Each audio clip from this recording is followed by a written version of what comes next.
அனைவருக்கும் வணக்கம். அரசு அதிகாரிகளை உருவாக்கும் நோக்கில் உங்கள் இன்புட்ஸ். ஸோ நம்ம இப்போ பாக்ஸ் கண்டென்ட்ஸ் பார்த்துட்டு இருக்கோம். ஸோ 11th ஹிஸ்டரியில 17th லெசன், இதுக்கு முன்னாடி இருக்கக்கூடிய வீடியோல 16 லெசன்ஸ் வரைக்கும் நம்ம பார்த்துருக்கோம். ஓகேங்களா? ஸோ இப்போ 17th லெசன், ஆங்கிலேயர் ஆட்சியினுடைய விளைவுகள். ஸோ ஆங்கிலேயர்கள் நம்மளை ஆட்சி செஞ்சதுக்கு அப்புறம் என்ன மாதிரியான விளைவுகள் நம்மளுக்கு வந்துச்சு, ஸோ எதெல்லாமே அவங்க புதுசாக அறிமுகப்படுத்துறாங்க அப்படிங்கிறது எல்லாமே இந்த லெசன்ல நம்ம பார்க்க போறோம். ஸோ இதில் இருக்கக்கூடிய பாக்ஸ் கண்டென்ட்ஸ் எல்லாம் பார்க்கலாம். ஸோ ஃபர்ஸ்ட் ஒன், 1772 வரைக்கும் கிழக்கிந்திய கம்பெனியினுடைய நிர்வாக தலைவர் ஆளுநர் அப்படின்னு சொல்லுவாங்க. அவர் தான் ஆளுநர் அப்படின்னு சொல்லுவாங்க. ஸோ வில்லியம் கோட்டையிலோ அல்லது ஜார்ஜ் கோட்டையிலோ வீற்றிருப்பார். ஸோ ஏன் அப்படின்னா இது ரெண்டு தான் அவங்களுடைய முக்கிய வணிக மையமாக திகழ்ந்த ஒரு இடங்கள். ஸோ அதான் அவங்களுடைய சென்டர் பாயிண்டா அவங்களுக்கு இருந்துச்சு. ஸோ அப்போ கிழக்கிந்திய கம்பெனியோட நிர்வாக தலைவர் தான் ஆளுநரா இருந்திருப்பாங்க. அவங்க எங்க இருந்திருப்பாங்க அப்படின்னு சொன்னாங்க, வில்லியம் கோட்டையில அப்படின்னா செயின்ட் ஜார்ஜ் கோட்டையில அமர்ந்திருப்பாங்க அப்படிங்கறத சொல்லுவோம். வில்லியம் கோட்டையில் ஆளுநராக பதவியில் இருந்த வாரன் ஹாஸ்டிங்ஸ் ஒழுங்குமுறை சட்டம் அப்படிங்கிறது கொண்டு வந்திருப்பாங்க. ஸோ ஒழுங்குமுறை சட்டம் எப்போ அப்படின்னா 1773. ஸோ ஒழுங்குமுறை சட்டத்தின் மூலமாக கவர்னர் ஜெனரலாக பதவி உயர்த்தப்பட்டார். ஸோ அவர் கவர்னர் ஜெனரல் அப்படிங்கிற பதவிக்கு வந்தாரு. கவர்னர் ஜெனரல் கிழக்கிந்திய கம்பெனியினுடைய இயக்குனர் மன்றத்தின் மூலமாக தேர்ந்தெடுக்கப்படுபவர். ஸோ யார் மூலமா அப்படின்னு பார்த்தோம்னா இயக்குனர் மன்றம், அவங்களுக்குன்னு சொல்லிட்டு ஒரு டைரக்டரேட் ஒன்று இருப்பாங்க. அது மூலியமா தான் கவர்னர் ஜெனரல் சூஸ் பண்ணிட்டு இருந்தாங்க. ஓகேங்களா? 1833 பட்டய சட்டம் மூலமாக அந்த பதவி இந்தியாவினுடைய கவர்னர் ஜெனரல் என்று நிலையேற்றம் பெற்றது. ஸோ இதுக்கப்புறமா எப்போ 1833 பட்டய சட்டத்துக்கு மூலமா இது பதவி மெருகூட்டப்பட்டுச்சு. ஸோ அப்பதவியும் இயக்குனர் மன்றத்தால் தேர்ந்தெடுக்கப்படுவதோடு பதவி வகிப்பவர் இயக்குனர் மன்றத்திற்கு கட்டுப்பட்டு செயல்பட வேண்டிய கடமையும் இருந்துச்சு. ஸோ இவங்க மூலம் தான் சூஸ் பண்ணுவாங்க. இங்க என்ன நடக்குது அப்படிங்கிறது அவங்களுக்கு அப்டேட் பண்ணணும். இவங்களுடைய கண்ட்ரோல தான் இவங்க இருக்கணும் அப்படிங்கக்கூடிய ரூலும் அதுல இருந்துச்சு. 1857 பெருங்கிளர்ச்சிக்கு பின் இந்திய அரசினுடைய பொறுப்பை கிழக்கிந்திய கம்பெனியாரிடமிருந்து இங்கிலாந்து அரசு நேரடியாக எடுத்துக்கொள்ள வகை செய்த 1858 விக்டோரியா ராணியின் பிரகடனம். ஸோ இதுவுமே ரொம்ப ரொம்ப இம்பார்ட்டன்ட். முதல் முறையாக அரச பிரதிநிதி, அதாவது வைஸ்ராய் மற்றும் கவர்னர் ஜெனரல் என்ற சொற்றொடரை கையாண்டது. பிரிட்டிஷ் நாடாளுமன்றத்திற்கு கட்டுப்பட்ட முதல் வைஸ்ராய் மற்றும் இந்திய கவர்னர் ஜெனரலாக கானிங் பிரபு நியமிக்கப்பட்டார். ஸோ இது ரொம்ப ரொம்ப இம்பார்ட்டன்ட். எதனால அப்படின்னு பார்த்தோம்னா அது வரைக்கும் கிழக்கிந்திய கம்பெனி கிட்ட இருந்துச்சு. ஸோ அப்போ ஈஸ்ட் இந்தியா கம்பெனி நம்மள ப்ராப்பரா ரூல் பண்ணாம அதிகமான பிரச்சனைகள் அதுக்குள்ள கண்டினியூஸா வந்துட்டே இருந்தது. இதனாலதான் 1857 அப்படிங்கிற பெரும் புரட்சி வந்துச்சு. ஸோ இந்த பெரும் புரட்சி மூலியமா என்ன பண்ணாங்க அப்படின்னா இனிமேல் இருக்கக்கூடிய எல்லா கண்ட்ரோலுமே டைரக்ட் த இங்கிலாந்து கவர்மெண்ட் கீழே வந்துடணும் அப்படிங்கக்கூடிய ஒரு கோட்பாடு கொண்டு வர ஆரம்பிச்சாங்க. ஸோ அதுக்கப்புறமா பார்த்தோம் அப்படின்னா நம்மளுக்கு இனிமே ஏதாவது ஸ்பெஷலைஸா சில விஷயங்கள் கொண்டு வருவாங்க, நம்மளுக்கான சுதந்திரம் கிடைக்கும் அப்படிங்கக்கூடிய விஷயங்களையுமே நம்ம எதிர்பார்த்துட்டு இருந்தோம். ஓகேங்களா? ஸோ அதான் சொல்லியிருக்காங்க. ஸோ இது ரொம்ப இம்பார்ட்டன்டான கொஸ்டின். முதல் வைஸ்ராய் மற்றும் இந்திய கவர்னர் ஜெனரலாக யார் தேர்ந்தெடுக்கப்பட்டாங்க அப்படின்னு பார்த்தோம்னா கானிங் பிரபு தேர்ந்தெடுக்கப்பட்டிருப்பார். ஸோ கானிங் பிரபுக்கு இன்னொரு பேரும் இருக்கு. என்ன அப்படின்னு பார்த்தோம்னா காருண்ய கானிங் அப்படின்னு சொல்லியுமே மக்கள் அழைச்சிருப்பாங்க. எதனால அப்படின்னா அவர் கைது செய்வங்க எல்லாம் கொஞ்சம் விடுவிச்சிருப்பாங்க அதனால. ஓகேங்களா? ஸோ அடுத்தது next box content, Thomas Munro. So Thomas Munro யாரு அப்படின்னு பார்த்தோம்னா தாமஸ் மன்றோ 1780 மதராஸ் வந்தடைந்தார். முதல் 12 வருடங்கள் அவர் படை வீரராக மைசூர் போரில் பங்கேற்றார். ஓகேங்களா? ஸோ அதுக்கப்புறமா பாரமஹல் பகுதியில், அதாவது சேலம் மாவட்டத்தில் இருக்கக்கூடிய பாரமஹல் பகுதியில் 1792 இருந்து 1799 வரையிலும், கனரா பகுதியில் 1799 முதல் 1800 வரையிலும் பணியில் இருந்தார். பிரித்தெடுக்கப்பட்ட மாவட்டங்களான கடப்பா, கர்னூல், சித்தூர், அனந்தபூர் ஆகியவற்றிற்கு ஆட்சியராக பணிபுரிந்தார். அதுக்கப்புறமா இந்த காலத்தில் தான் அவர் ரயத்வாரி முறையை யோசிக்கலானார். ஸோ ஃபர்ஸ்ட் ரயத்வாரி முறை யார் கொண்டு வந்தாங்க அப்படின்னு கேட்டோம்னா தாமஸ் மன்றோ. ஸோ ரெண்டு பேரும் சேர்ந்து ரயத்வாரி முறையை கொண்டு வந்திருப்பாங்க. யாருடைய தலைமையில் அப்படின்னு பார்த்தோம்னா வில்லியம் பென்னிங் பிரபு மூலியமா. ஸோ என்ன அப்படிங்கிறத நம்ம பார்க்கலாம். அவர் 1820 மெட்ராஸ் மாகாணத்திற்கு ஆளுநராக பொறுப்பேற்று அதன் பின் 7 வருடங்கள் சேவையாற்றினார். அப்போது 1822 ரயத்வாரி முறையை செம்மையாக அறிமுகப்படுத்தி செயலூற்றினார். ஓகேங்களா? ஸோ அப்பதான் ரயத்வாரி முறை அவர் இன்ட்ரோவே கொடுத்திருப்பாங்க. அவர் ஆளுநராக இருந்த காலத்தில் கல்விக்கு முக்கியத்துவம் கொடுத்ததோடு கல்விக்கான செலவீனங்களையுமே முக்கியத்துவம் கொடுத்தது. கல்விக்கான செலவினங்களை எதிர்காலத்திற்கான முதலீடாகவே கருதினார். ஸோ இன்னைக்கு நம்ம எஜுகேஷன்ல இன்வெஸ்ட் பண்ணோம் அப்படின்னா நாளைக்கு நம்ம அதுல இருந்து நம்மளுக்கான ஒரு ப்ராஃபிட்டா இருக்கும் அப்படிங்கிறத கன்சிடர் பண்ணாரு.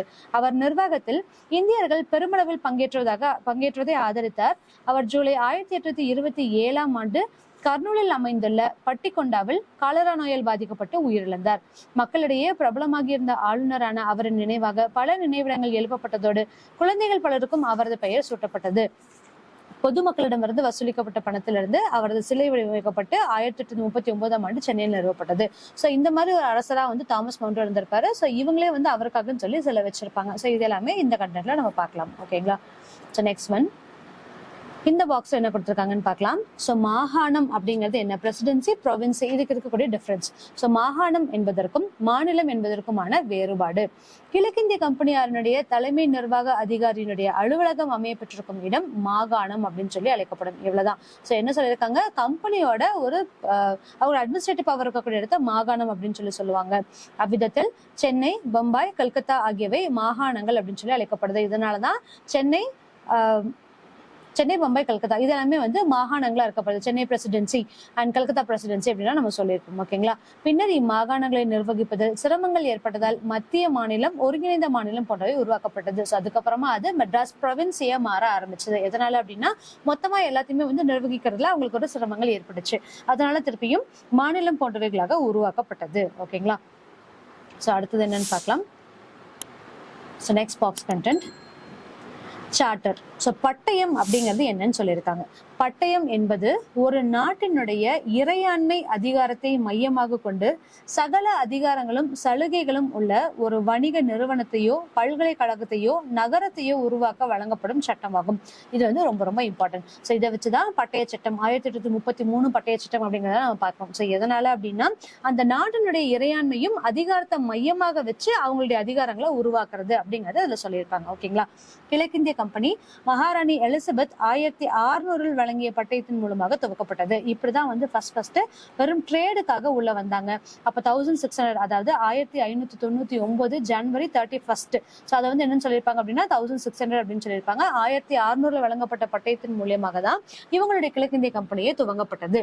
வாரன் ஹாஸ்டிங்ஸ் கவர்னர் ஜெனரலாக 1773 பதவியேற்றது முதல் 20 ஆண்டுகளுக்கு ஒரு முறை இந்த பட்டயம் வந்து புதுப்பிக்க வேண்டியது அவசியம் அப்படின்னு சொல்லிட்டாங்க. சோ பிரிட்டிஷ் முடியாட்சியினுடைய நேரடி நிர்வாகத்தின் கீழ் இந்தியா வருவதற்கு முன்பு வழங்கப்பட்ட 1853 ஆண்டுடைய பட்டய சட்டமே கடைசியானது. சோ இதுக்கப்புறம் என்ன பண்ணிட்டாங்க அப்படின்னா 57 இருந்து டைரக்டான ஒரு கண்ட்ரோல் கொண்டு வர ஆரம்பிச்சிட்டாங்க.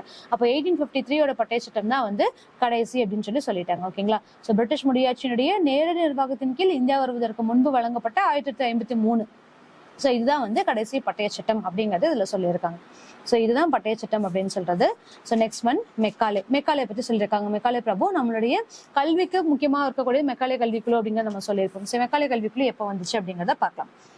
இந்திய இலக்கியம், தத்துவம், மருத்துவம் இவற்றில் எதிலுமே மெக்காலே நல்லவற்றை காணவில்லை. இதுதான் வந்து முதல் விஷயம். நம்ம கிட்ட இருக்கக்கூடிய இலக்கியங்களா இருக்கட்டும், இது எதுவுமே வந்து ஃபார்வர்ட் திங்கிங்கா இல்ல அப்படிங்கறத வந்து மெக்காலே பிரபு வந்து திரும்ப சொல்லிட்டே இருந்தாரு. ஸோ 1835 என்ன பண்ணிருப்பாரு அப்படின்னா, அவர் எழுதிய கல்வி குறித்த குறிப்பில் மெக்காலே கீழ்கண்டவாறு எழுதினார். எனக்கு அரபு மொழியும் தெரியாது, சமஸ்கிருதமும் தெரியாது. ஆனால் அரபு சமஸ்கிருத மொழிகளில் சிறப்பானவையாக கருதப்படும் நூல்களினுடைய மொழியாக்கங்களை படித்திருக்கிறேன். எனது நாட்டிலும் இங்கும், அதாவது இந்தியாவில கிழக்கிந்திய மொழிகளில் புலமை பெற்ற மனிதர்களுடன் உறவாடி இருக்கின்றேன். நல்லதொரு ஐரோப்பிய நூலகத்தில் உள்ள ஒரு அலமாரியில் இருக்கும் நூல்கள் அரேபியாவிலும் இந்தியாவிலும் உள்ள அனைத்து இலக்கிய நூல்களுக்கும் சமம் என்பதை அவர்கள் ஒருவர் கூட மறுக்க மாட்டார்கள். சோ நம்மளுடைய இது வந்து எதுவுமே ஸ்பெஷலைஸ்டா இல்ல அப்படிங்கறத குற்றம் சாட்டியிருப்பாரு. தற்போது நமக்கும் நம் ஆள்கின்ற லட்சக்கணக்கான மக்களுக்கும் இடையே உரை பெயர்ப்பாளராக ஒரு வர்க்கத்தை உருவாக்க நாம் முடிந்ததை செய்ய வேண்டும் அப்படின்னு சொல்லியிருக்காங்க. ஸோ டிரான்ஸ்லேட்டர்ஸ்க்காக மட்டுமே ஒரு வர்க்கத்தை உருவாக்கணும் அப்படிங்கறத அவர் சொல்லியிருப்பாரு. ரத்தத்திலும் நிறத்திலும் இந்தியர். இது வந்து திருப்பி கேட்டிருக்காங்க. இது யார் சொன்னாங்க அப்படிங்கறத நம்ம கேட்டிருப்பாங்க. ரத்தத்திலும் நிறத்திலும் இந்தியர், ஆனால் சுவையில், கருத்தில், தார்மீகத்தில், அறிவில் ஆங்கிலேயர்களாக இருக்கக்கூடிய ஒரு வர்க்கத்தை உருவாக்கணும் அப்படிங்கறத முதல்ல யார் சொல்லியிருப்பாங்க அப்படின்னு சொல்லி பார்த்தோம்னா மெக்காலே. சோ இந்த மாதிரி வெறும் ஒரு அடிமைக்காக நம்ம வந்து அவங்களுக்கு கல்வி கொடுக்கணுங்கிறது நோக்கம் இல்லை, ஆனா நம்மளுடைய தேவைக்காக அவங்களை நம்ம உருவாக்கணும் அப்படிங்கக்கூடிய ஒரு விஷயத்தையும் இவர் சொல்லியிருப்பாரு. பிராந்திய மொழிகளை சீர்திருத்தி மேற்கத்திய சொல் பட்டியலில் இருந்து அறிவியல் தொடர்பான சொற்களை சேர்த்து செழுமைப்படுத்தி அனைத்து மக்களுக்கும் எவ்வழியில் அறிவை கொண்டு சேர்க்க முடியுமோ அவ்வழியில் கொண்டு சேர்க்கும் பொறுப்பை வர்க்கத்திடமே விட்டுவிடலாம். சோ அவங்களே அதுக்கான பொறுப்பையும் எடுத்துக்கிட்டோம் அப்படிங்கக்கூடிய விஷயத்தையுமே வந்து மெக்காலே சொல்லியிருப்பாங்க. சோ இதுதான் மினிட்ஸ் ஆஃப் மெக்காலே அப்படின்னு சொல்லிட்டு நம்ம ஒண்ணு சொல்லியிருந்திருப்போம். ஓகேங்களா? மெக்காலேவினுடைய குறிப்புகள். சோ அந்த குறிப்புகளை இந்த மாதிரி தான் எழுதியிருப்பாரு. நம்மளுடைய கல்விகளும் இலக்கியங்களும் எதுவுமே வந்து ரொம்ப ஸ்பெஷலைஸ்டா இல்ல அப்படிங்கறத அவர் இதுல சுட்டி காட்டியிருப்பாரு. ஓகேங்களா? சோ இது கீழே இருக்கக்கூடிய பாக்ஸஸ் எல்லாமே நம்ம நெக்ஸ்ட் வீடியோல பார்க்கலாம். தேங்க்யூ.